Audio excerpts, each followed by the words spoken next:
You're watching 27 KSNT. Now, your storm track forecast first. Sponsored by Kansas 811. Good evening and welcome. For today, we are seeing just a range of some wintry mix across the area. We have just a bit of snow hitting our northern counties at the moment. More of that light drizzle and a bit of freezing drizzle across more of our central counties. And then further to the south, we are seeing a bit of rain as the system continues to move through, giving us a few slick spots on the road. We'll take a closer look at this coming up. Now on 27 News. In addition to the supreme leader, over 3 dozen senior commanders within the Iranian regime were also killed in joint strikes by Israel and the United States. Why many say Iran was intending to hit first, and why officials there refused to take diplomatic negotiations seriously.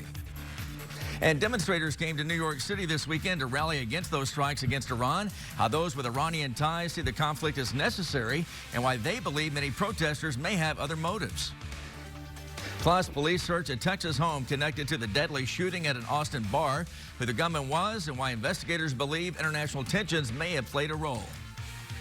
Good evening and welcome to 27 News at 5, the Sunday edition. I'm David George. Well, we've had rain, we've had that spotty mix and snow. Temperatures mainly in Topeka just above freezing, and maybe that's keeping us out of trouble. Let's see if it stays that way with an update from storm track meteorologist Ashton Rizzo. Yeah, as we head into tonight, temperatures are going to begin to drop just a few degrees. So we will have to be careful of a few of those slick spots on the road throughout tonight. So just be careful when you are out and about throughout the overnight hours. At the moment, though, like I said, we kind of have that system moving through, bringing snow into some of our northern counties, and a bit of that just a light drizzle, freezing drizzle in some locations, and more of that pink shaded area. And then farther to the south, you notice most of that is just staying as rain. We heard a few rumbles of thunder, a few flashes of lightning even as this system has moved through, but now we see a fair amount of even snowfall hitting our northern counties. This is into Marshall, Nemaha, into Brown County at the moment. And then as this pushes through, we're not really tracking a ton of snowfall with it, maybe just less than an inch for most of us.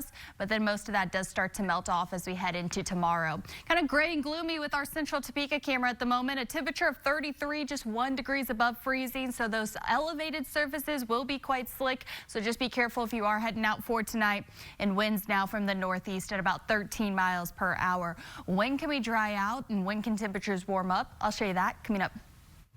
Overnight into this morning, heavy bombing continues in Iran, and the U.S. and Israel rain down on the Iranian regime. The supreme leader, Ayatollah Ali Khamenei, is dead, but surviving officials are launching fresh attacks against the Middle East, and many are targeting U.S. military bases. Rebecca Castor has more from D.C.